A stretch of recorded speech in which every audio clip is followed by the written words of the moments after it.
días, tardes, noches. Aquí ya con el tercer y espero que ya último vídeo. Bueno, faltará hacer uno más. El último ya que sería... ya lo veréis.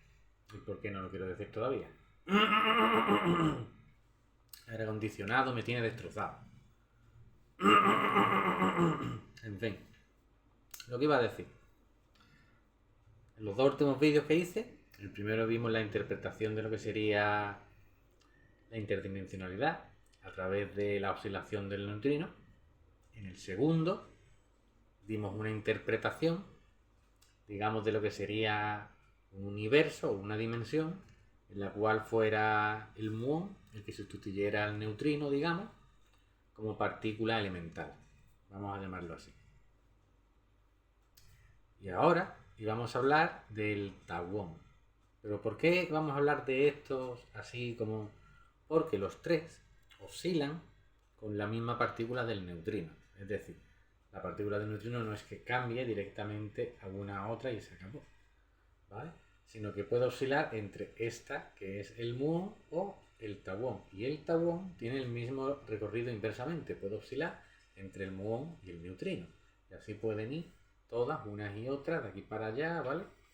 Porque esa es la oscilación, es como el cambio de sabor que tiene. Digamos que es como una programación de la partícula. Yo lo veo más o menos así.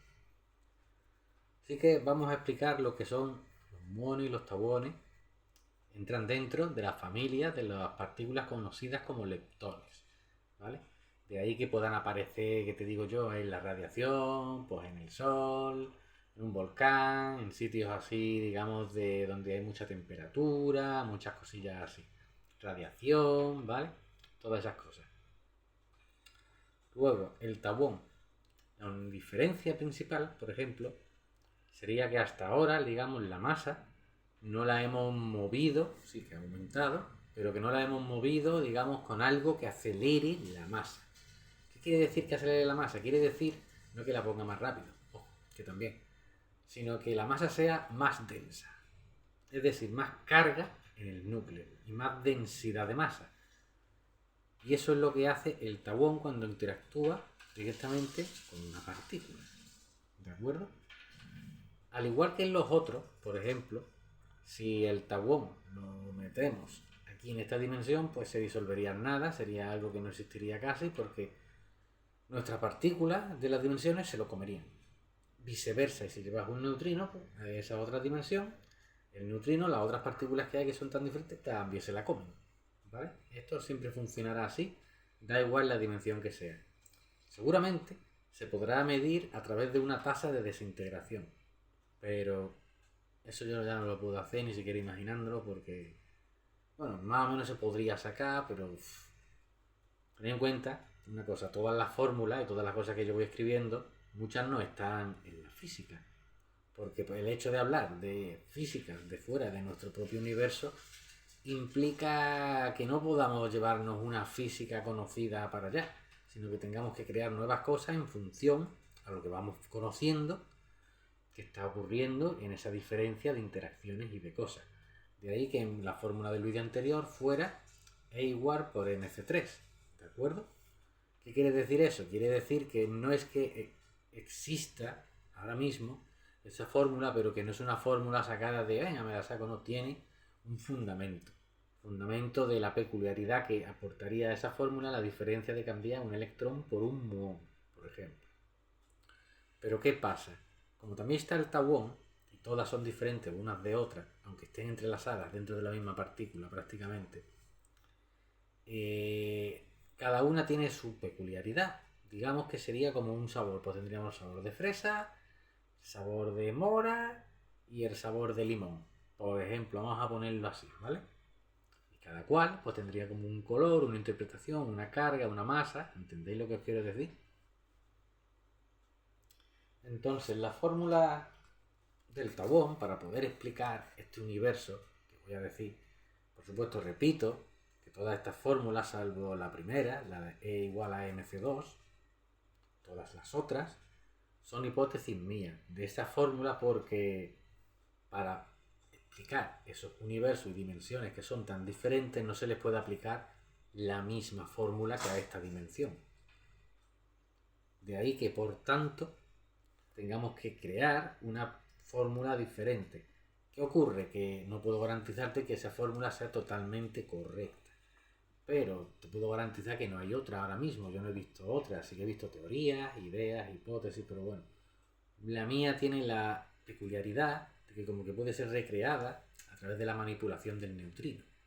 Entonces podemos ver eso y podríamos ver cómo eso cambiaría de forma constante, digamos, la interacción, ya sea a bajo o a alto campo de cuántico, con el universo y sus reacciones. Por eso, la creación de esta fórmula. Para un universo, digamos, en el cual el tauón sea la partícula elemental, pues esta sería su interpretación. Estaríamos la VT, que sería el universo tauónico, en la cual su energía sería igual a su masa al cuadrado por centímetro cuadrado. Si os fijáis, es casi igual que la nuestra, solamente que le quitaríamos esto, ¿veis? Esta sería la nuestra. Pues la V en vez de VT sería VF, ¿vale? El universo físico, la nuestra. Y esta tiene la peculiaridad esta. ¿Qué pasa? Que si os fijáis, esta es la primera vez en la cual esta fórmula está aplicando mayor densidad a la materia en diferencia con las otras dos fórmulas. Por lo cual la materia va a ser más densa y más cargada, y ahí sí puede haber un mayor tamaño. ¿De acuerdo? Pero un mayor tamaño. La otra, el muón, también daba mayor tamaño debido a que una masa, cuando almacena más carga, también tiene que tener más tamaño. De ahí que dijera yo que tiene más tamaño. Pero esta es diferente. Esta lo que está añadiendo también es mayor densidad a las masas a través de su carga. Por lo tanto, sí que es posible que se llegue a condensar más, ¿vale? De ahí que estas cosas de esa dimensión sean más pesadas todavía y por lo tanto haya mayores tamaños en respecto a esa diferencia con esta. Eso es lo que está tratando de explicar esa fórmula. Aplicada a esta dimensión no tiene sentido, pero repito, esa fórmula no es de esta dimensión, es de una dimensión cuyas partículas elementales son diferentes. De ahí que la fórmula haya variado hasta ese punto. Y repito, que es mi hipótesis y es mi teoría y mi fórmula, que no quiere decir que esté bien, porque cualquiera va a lo mejor que sabe más puede venir y decirte, pues yo no le voy a decir que no, le voy a decir, vale, tendrá usted razón. Eso significa que yo lo que quiero es aprender y compartir lo que aprendo y las hipótesis que tengo, y se acabó. No va más allá de eso. Que el día de mañana me dicen, mira tío, que te damos el puto premio Nobel porque resulta que eso era verdad. Pues yo lo cojo de puta madre, no te digo que no. Pero que hasta el momento no es porque sea yo el tío más listo de la Tierra, sino porque sencillamente voy investigando ciertas cosas, ¿vale? Y en ciertas cosas me voy encontrando algunas cosas que no tienen respuesta y trato de buscarlas lo mejor posible. Ya está. Solamente eso. Y una de esas respuestas, pues era esto. Es la fórmula de la dimensión cuyas partículas elementales no coincidirían en nada con la nuestra. Por lo tanto sería otra dimensión. Y con esta ya irían 3. Pero siempre hay que pensar una cosa, en el anti, ¿de acuerdo? Es posible que exista un antimuón y un antitauón, aunque a lo mejor no se hayan visto, pero por relatividad y por cuántica es posible que existan, ¿verdad? Al igual que existe el antihidrógeno, el antihelio, pues ¿por qué no un antimuón? Pues si pasara, si existiera un universo que fuera de carga negativa, o opuesta a esta, pero que tuviese las mismas partículas, solo que con carga negativa, pues ya en vez de 3 habría 6. Qué cosa, ¿eh? Es posible que haya hasta una séptima, pero que la séptima sea como más artificial, ¿de acuerdo? Bueno, explicado eso, pues ya podemos imaginar un poco entonces cómo sería el principio de la creación, de la visualización de este tipo de dimensión o de universo. Pues todo mucho más grande, por supuesto. Un ser vivo, imaginaros algo similar a nosotros, un ser vivo, de esa dimensión, pues sería, comparado con nosotros, no sería grande, sino masivamente grande. Sería un titán, o un titán de titanes en comparación con nosotros. Y eso sería el ser vivo. Ya imaginaros el resto del ambiente. Lo que se pudiera crear a esa proporción. Por supuesto está fuera de la proporción áurea del tamaño de esta física y de este universo. Estamos hablando, repito, de esta fórmula. Claro, esto no se puede aplicar en este universo. En este universo esto es una locura. ¿De acuerdo? Estamos hablando de la posible fórmula de un universo con una partícula elemental distinta. Ya lo he repetido 3 o 4 veces para que quede claro, ¿sabes? Para que nadie venga a decir, no, está cuestionando para nada. De hecho, eso de E igual a mc al cuadrado, a mí me ha servido como herramienta para diseñar la estructura de los otros dos, basándose en la misma proporción de igualdad. Quiere decir que seguramente estén bastante correctas, ¿eh? Solo digo eso. En fin, diciendo esto, ya hemos hablado de esos universos, de cómo sería todo mucho más grande. Ya imaginaros los soles, pues todo, ya pongámonos una nebulosa mucho más grande y cargada de energía, los cinturones de asteroides, por ejemplo, que podría haber en la dimensión Tawon, serían muchísimo más grandes masivamente que un asteroide. Aquí prácticamente habría asteroides del tamaño de planetas, para que comparéis el tamaño, ¿sabes? Imagínate que tú ves un asteroide y un asteroide puede caer en el planeta, y un asteroide puede tener 50, 60 kilómetros, vamos a poner, puede caer, no, imagínate ya que el asteroide sea un planeta, pero que sea una roca, un trozo de ese planeta, el asteroide. Tú dices, pero ¿cómo va a ser eso? Y digo, claro, tío, es que la proporción al cambio de dimensión, de interacción y de partícula es totalmente un mundo. Al igual que hay un submundo microscópico, existen otros universos que no son microscópicos, pero que tienen esas reglas. Si os fijáis, en la misma partícula nos está demostrando cómo el tamaño de la proporción y la interacción de universos espacio-tiempo va variando de menor a mayor, de menor a mayor, de menor a mayor, y como si todavía si hubiera más conocimiento de estas cosas, te digo yo que habría otras partículas más, y habría más y más y más, y iríamos creando y creando y creando y conociendo. Pero bueno, ya se verá con el tiempo. Dicho esto, espero que hayáis disfrutado de estas 3 teorías.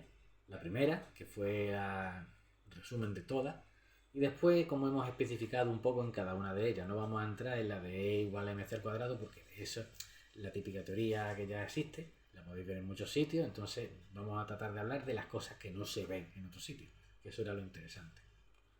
Siendo esto, muchas gracias por haber venido, y haré un vídeo más ya explicando lo que sería cómo crear la fantasmogenización de, digamos, lo que sería la tecnología. Pero hay un problema, y es que, aunque parezca que no, es posible que algunas de estas ideas pues se estén haciendo por otro lado también, digamos, en un lado más oscuro, en plan de una compañía que te roba una idea y mañana pasado dice, mira, esto lo dice yo y lo creé yo. Quiero que sepáis que estas cosas siempre están en YouTube, que aquí tienen una fecha grabada, que tienen un nombre de autor, que bueno, que podéis decir mucho, pero que ahí está todo lo que yo quiero deciros, ya está. Y no hay más que deciros. Sencillamente, muchas gracias por escuchar estas cosas, que para muchos serán locuras, porque habrá personas que dirán, esto son locuras, pero bueno, yo trato de hacerlo lo más real posible, la explicación más plausible, porque lo que trato de buscar son las respuestas a este tipo de fenómenos, de interdimensionalizaciones, de portales, de tal. Y no me vale a mí me llevaron a un planeta en una abducción que se llama Reticoli y me trajeron. No me vale que me digan, no, porque yo soy de una federación intergaláctica y yo tengo un ordenador que abre portales. A mí esas cosas, aunque fueran verdad, no las creería, porque no hay sustancia dentro que contar. No cuenta con una base científica, algo sólido en el que tú puedas basar una idea. Que mis ideas pueden, repito, estar o no erróneas. Yo doy como una posibilidad, vamos a ponerla 50%, 50-50. Ya es una posibilidad bastante buena como para poder hipotetizar algo. ¿Me entendéis lo que me quiero referir? Bueno, diciendo esto, ya hemos hablado de eso, de cómo se puede oscilar, y ya solo queda hablar de eso que os he dicho, que lo haré en el siguiente vídeo. Señores, no me enrollo más.